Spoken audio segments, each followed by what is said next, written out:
The silk of the wedding dress felt like a shroud. Imani stood before the full-length mirror, a ghost in white against the stark, minimalist lines of the hotel suite. The gown, a breathtaking cascade of ivory charmeuse, was alone, just like her life was now. It clung to her curves, elegant and cold, a beautiful trap.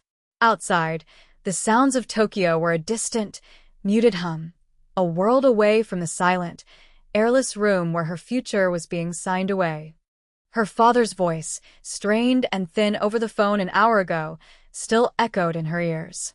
"It's the only way, Imani. He's thorough. The debt will be cleared. We'll be safe." Safe. She smoothed a hand over the fabric, the chill of it seeping into her skin.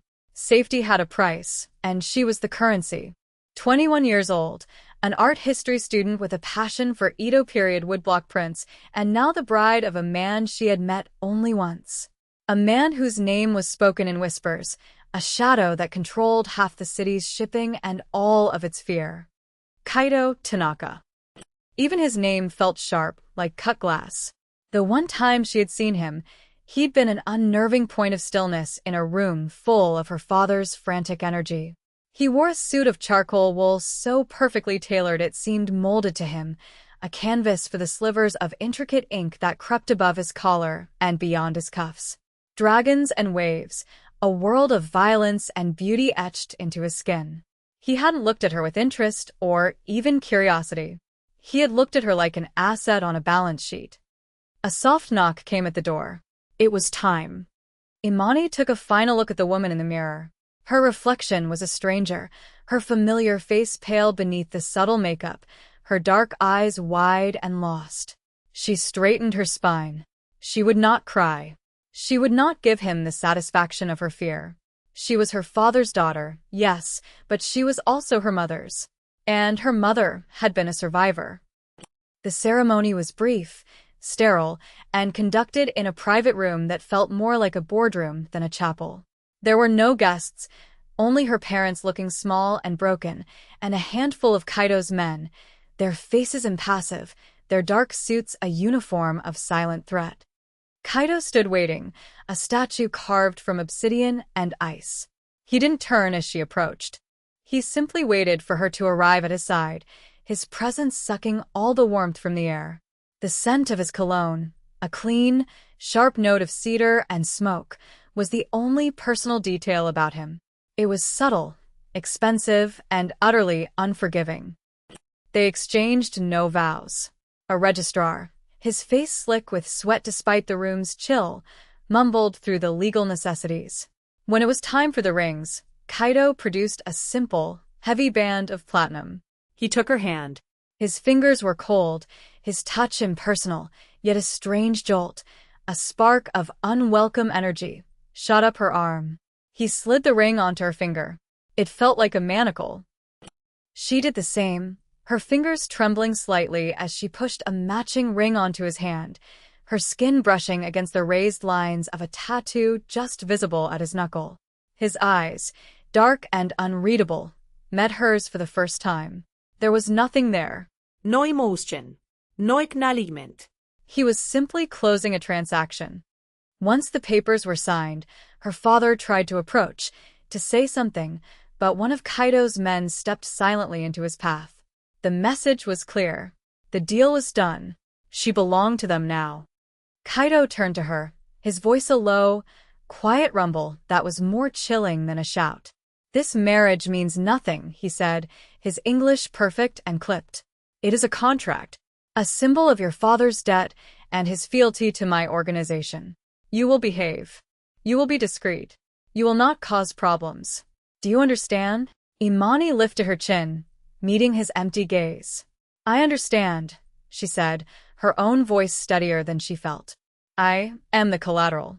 For the barest fraction of a second, something flickered in his eyes. Surprise? Annoyance?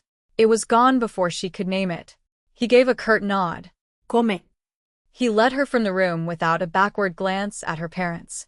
She walked beside him, the train of her borrowed dress whispering against the marble floor. She thought she knew what to expect from her cage, the gilded prison that awaited her. But she had no idea the secrets its walls held, or the monster who was now her husband. The estate was nestled deep in the Hakone Mountains, a fortress of dark wood and smoked glass that seemed to grow out of the ancient forest. It was beautiful in the way a predator is beautiful, all sleek lines, hidden strength, and an unnerving, watchful silence. High walls, almost invisible against the dense trees, encircled the property. Men patrolled the perimeter, ghosts in the mist. Their honeymoon began with silence. They were shown to a sprawling suite with a wall of glass overlooking a meticulously raked Zen garden. 2 separate dressing rooms. One enormous bed that felt like a vast, empty tundra between them. Kaito spent his days in his study, a room she was not invited to enter. They ate their meals together at a long, polished table, the space between them an impassable chasm. He never spoke. He simply ate, his movements precise and economical, his attention seemingly fixed on something far beyond the room. Imani explored her prison. She found a library filled with priceless scrolls and first editions, a traditional tea house overlooking a koi pond, and an indoor pool where the water was as still and silent as everything else. It was a life of immense luxury and profound loneliness. She was an object, a piece of art he had acquired and placed on display, to be looked at but never touched. A week into their marriage, the silence was broken. She was in the library, tracing the spine of a book on 17th-century lacquerware when she heard raised voices from the direction of Kaito's study. It was the first time she had heard any sound from him that wasn't a clipped command to a subordinate. The door was slightly ajar. She knew she shouldn't, but she was starving for any hint of the man behind the mask. She moved closer, her bare feet silent on the tatami mats. "Unacceptable," a voice she didn't recognize said, sharp with anger. "The Hashimoto clan spit on the agreement. They are moving product through our port. They are testing us," Kaito's voice replied, dangerously calm. "They are testing you, Tanaka.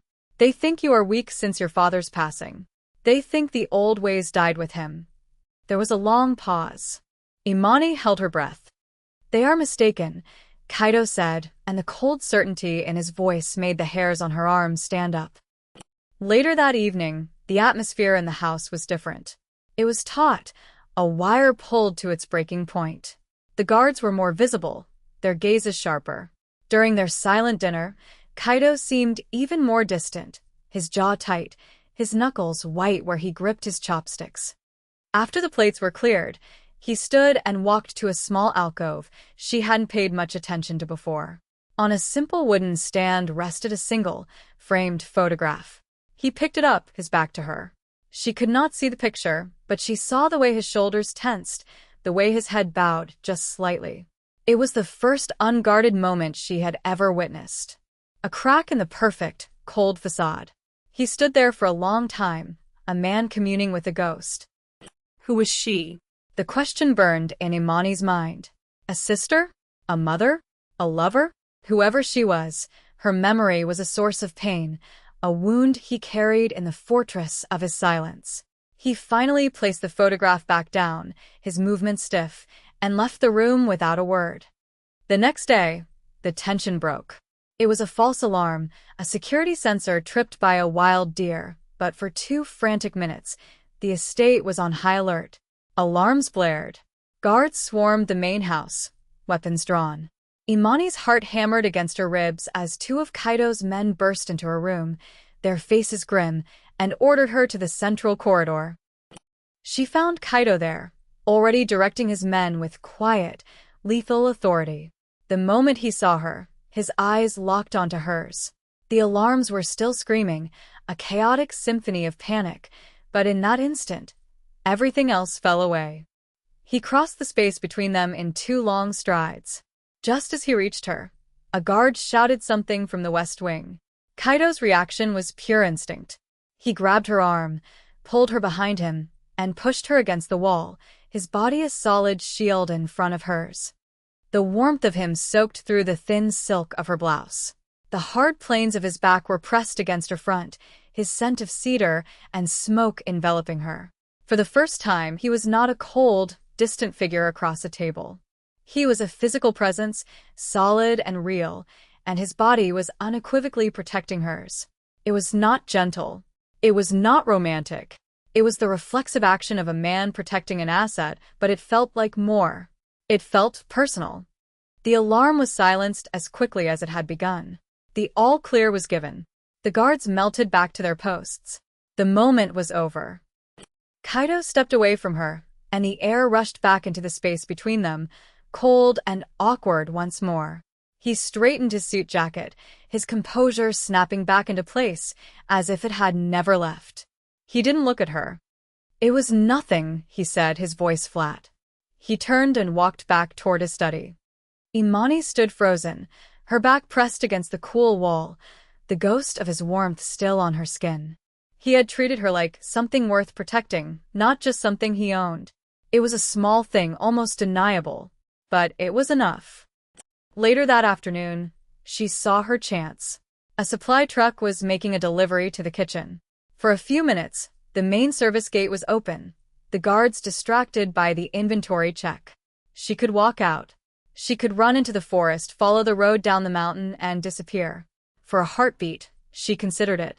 The thought was a dizzying rush of freedom. But then she thought of her parents. She thought of the cold certainty in Kaido's voice when he spoke of his enemies. Running wouldn't just endanger her, it would be a death sentence for her family. And then, unbidden, the image of his back came to her, the solid wall of him shielding her from a danger that wasn't even real. She took a step toward the gate, then another. The fresh, cool air of the mountains called to her. But she stopped. She turned around and walked deliberately back into the house, back into her cage. From the window of his study, Kaido watched her. He saw her walk toward the gate. He saw her pause. And he saw her turn back. He said nothing, did nothing. But he watched until she was out of sight. That night, he found her in the library. She was sketching in a notebook, a habit from her art history studies she hadn't been able to break. She looked up, startled, as his shadow fell over her. He stood there, just watching her, his hands in his pockets. The silence in the room was different from their usual silence. It wasn't empty. It was heavy with unspoken things. "You could have left today," he said finally. It was not a question. Imani closed her sketchbook, her hand resting on the cover. "And gone where?" she asked, her voice quiet but firm. "You and I both know this contract doesn't end at the property line." He took a step closer, his eyes searching her face. "Most people, given the chance to run from a monster, take it." "Maybe I don't believe in monsters," she countered, holding his gaze. "Only men who make difficult choices."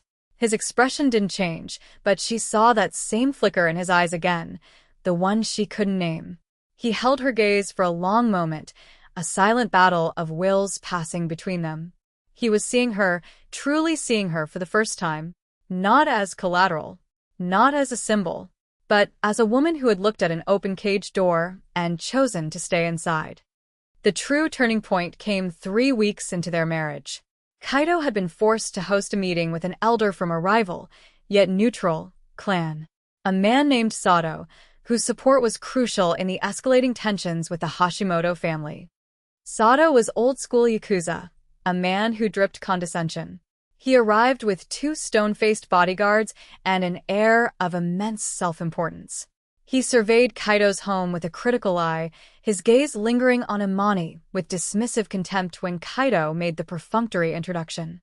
To Sato, she was a foreign decoration, a sign of Kaido's weakness and his break from tradition. The meeting took place in Kaido's private collection room, a space Imani had never been allowed to enter. It was a testament to the history he revered. Suits of samurai armor stood like silent sentinels. Glass cases displayed priceless ceramics. And on the wall of honor, mounted on a silk-lined rack, was a single katana. Its blade seemed to drink the light, its hamon, the temper line, a wild, brilliant cloud pattern against the darker steel. It was a masterpiece. "A fine blade," Sato said, his voice oily with false praise. He gestured toward it with his chin. "A Muramasa, I presume? Always so dramatic, those blades. Said to be cursed, to drive their wielders to bloodlust. Kaido's face remained a mask. "It has served my family well." Sato chuckled, a dry, rasping sound. "Perhaps. But a true connoisseur would prefer the dignity of a Masamune. Subtlety over savagery." He was testing Kaido, belittling his heritage and his prized possession in one breath. Imani had remained silent in the corner of the room, a dutiful, invisible wife. But his words were like nails on a chalkboard to her. Her years of study, the hours spent with curators and historians for her family's art-dealing business, screamed in protest. Quietly she spoke. Her voice was soft, but it cut through the tension in the room like a razor. "Forgive me, Sato-sama," she began, using the formal honorific with perfect inflection. Her Japanese was fluent, academic, precise. "But you are mistaken. The Hamon is not Muramasa's. His was more uniform. This is the work of Shintogo Kanemitsu, late 13th century. Note the visible jihada, the grain of the steel. It is makumhata, a wood grain pattern he perfected. He was Masamune's teacher." She took a step forward, her eyes fixed on the blade, her passion momentarily eclipsing her fear. "It is not a blade of savagery. It is a blade of discipline, of innovation. It is the foundation upon which all later masterpieces were built." The room went completely, utterly still. Sato's face, which had been a mask of smug superiority, had slackened into disbelief. His mouth was slightly agape. He had been corrected, thoroughly and expertly, on his own culture, by a young black woman from America he had dismissed as a trinket. But it was Kaido's reaction that stopped Imani's heart. He was frozen. His body was perfectly rigid, his eyes wide with a shock so profound it seemed to have short-circuited his entire being. He stared at her, not as his wife, not as his prisoner, but as a complete and utter enigma. He had assumed everything about her, and he had been wrong about it all. In that moment, she had not only defended his family's honor, she had demonstrated a depth of knowledge and a connection to his world that he could never have imagined. She had given him an advantage, a way to shame his rival that was more powerful than any threat. The humiliation rolling off Sato was a palpable force. His face darkened with rage. The meeting concluded shortly after. The balance of power irrevocably shifted. But Sato was not a man who forgave a slight. He now saw Imani not as a decoration, but as a weapon Kaido possessed. And he intended to disarm him. 2 days later, their car was ambushed on a winding mountain road. It was brutally efficient. A truck blocked the road ahead, another boxed them in from behind. Men with guns poured out of the woods. Kaido moved with a terrifying grace. Before the first shot was fired, he had shoved Imani to the floor of the armored sedan, covering her body with his own. "Stay down," he snarled, the command a guttural roar. The car rocked with the impact of bullets. Glass spiderwebbed. Kaido was a blur of motion, returning fire through the shattered window, his face a mask of cold fury. He was not a businessman playing at violence. He was a predator in his natural element. During a brief lull in the shooting, as Kaido reloaded, one of Sato's men ripped her door open. A hand clamped down on her arm, yanking her out of the car. She screamed, the sound swallowed by a fresh volley of gunfire. The man was dragging her toward the woods when she saw it, another of Sato's men, hidden behind a tree, taking careful aim at Kaido's exposed back. There was no time to think. Adrenaline and pure instinct took over. Imani stomped her heel down hard on her captor's instep, and as he roared in pain, she wrenched her arm free. She didn't run. She lunged for the heaviest object nearby, a large, decorative rock from the landscaped roadside. She lifted it with a strength she didn't know she possessed and brought it down on the back of the gunman's head. The impact was a sickening crunch. He collapsed without a sound. She stood over him, panting, the rock still in her hands, her knuckles scraped and bleeding. The quiet girl who studied art history was gone. In her place was a woman who had just crossed a line she could never uncross. She looked up and met Kaido's eyes across the battlefield. He had dispatched the man holding her and now stared at her, his expression unreadable. Back at the estate, the aftermath was a ringing silence. The adrenaline had faded, leaving behind a tremor in her hands and the metallic taste of fear in her mouth. She had saved him. She had taken a man down to save him. He stood before her in his study, the room where their new reality had begun. He had a shallow cut on his cheekbone, a dark line against his pale skin. He looked at her, then at her hand, where a small cut from the rock was slowly welling with blood. He reached out, his fingers gently encircling her wrist. His thumb brushed over her knuckles, a touch so light it was barely there. He didn't try to clean the wound. He just held her, his gaze intense. "This marriage was supposed to be simple," he said, his voice rough with an emotion she couldn't identify. "A transaction." Clean, he looked from her face back to their joined hands. "You were not supposed to be this." It was not a declaration of love. It was something far more dangerous. It was an admission that she had breached his defenses, that she had shattered his calculations and become something he never accounted for. An admission that she mattered. The war with Sato escalated. He was no longer trying to test Kaito's territory. He was aiming for his soul. Sato knew Kaito's history, the shame he carried over the death of a woman named Akane, his former second-in-command, and the only person who had ever seen past his armor. Akane had been killed in a raid on a safe house, a betrayal from within that Kaito felt he should have foreseen. Sato decided to recreate that failure. He planned to take Imani from the one place Kaito believed to be impenetrable, the Hakone estate. But Imani was not Akane. She was not a soldier in his army. She was its unexpected queen. She had spent weeks learning the rhythms of the estate, the blind spots in the surveillance, the patrol schedules of the guards. She knew her prison intimately. When she overheard two junior guards speaking in hushed, nervous tones about a delivery scheduled for a time when security was at its lowest, a cold certainty settled in her stomach. She didn't run to Kaito. She didn't wait to be rescued. She acted. She found Kaito in the dojo, where he was practicing with a wooden sword, his movements a blur of controlled violence. "Sato is coming tonight," she said, her voice calm and clear. "During the pre-dawn servant shift change. He's using the north service entrance. He has someone on the inside." Kaito stopped, the sword frozen mid-swing. He turned to her slowly, his dark eyes narrowed, searching her face.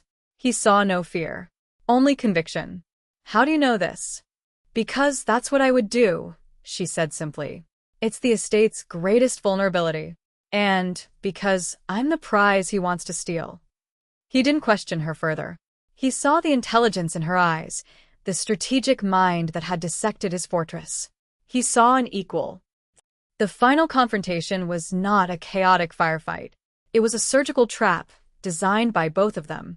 Imani was the bait. She waited in the tea house by the koi pond, the designated extraction point. When Sato's men came for her, they found themselves walking into a perfectly orchestrated ambush. Kaito's men emerged from the shadows, their victory swift and silent. Kaito himself cornered a terrified Sato by the edge of the pond. Sato, desperate and defeated, spat his final, venomous words. "You think you've won? You will lose her just like you lost Akane. It is your fate to fail the women you try to protect." Kaito didn't even flinch. His gaze shifted from Sato to where Imani stood, not behind him, but beside him, her posture proud and unyielding. A silent understanding passed between them, a confirmation of their shared victory. He looked back at the pathetic man before him. "You are wrong," Kaito said, his voice devoid of all emotion except absolute certainty. "My wife is not a weakness," he paused, his eyes finding Imani's again, a public claim in front of his most loyal men. "She is the empress of this territory." He then turned back to Sato and finished it. The cost of that night was the last remnant of the woman Imani used to be. The art student was gone, replaced by the consort of a Yakuza boss, a woman who understood strategy and bloodshed. For Kaito, the cost was even greater. He had let someone into his fortress, not just his home, but his heart. He had exposed himself to the very vulnerability he had spent years trying to bury. In the quiet aftermath, As the first light of dawn painted the sky in shades of pearl and rose, he came to her. They stood by the pond, the surface as still as glass. He didn't offer apologies or explanations. He took her hand, the one that had saved his life, and raised it to his lips, pressing a soft kiss to her scraped knuckles. He looked at the intricate tattoos that covered his own skin, a map of his violent life, then at her smooth, unblemished hand, which was no longer entirely innocent. "The contract is fulfilled," he said, his voice low. "Your family's debt is paid in full. You are free to go." But his eyes told a different story. His grip on her hand, gentle but firm, contradicted his words. He was offering her an escape he knew she wouldn't take. He was giving her a choice that was no choice at all. Imani looked from their intertwined hands to his face, at the man who had been her captor, her protector, her husband, the monster who had shown her the man within. She didn't pull her hand away. "This was never about the debt," she replied, her voice steady. And in the silent dawn, she made her choice, sealing a new contract, one written not in ink, but in loyalty, danger, and a love that had bloomed in the darkest of places.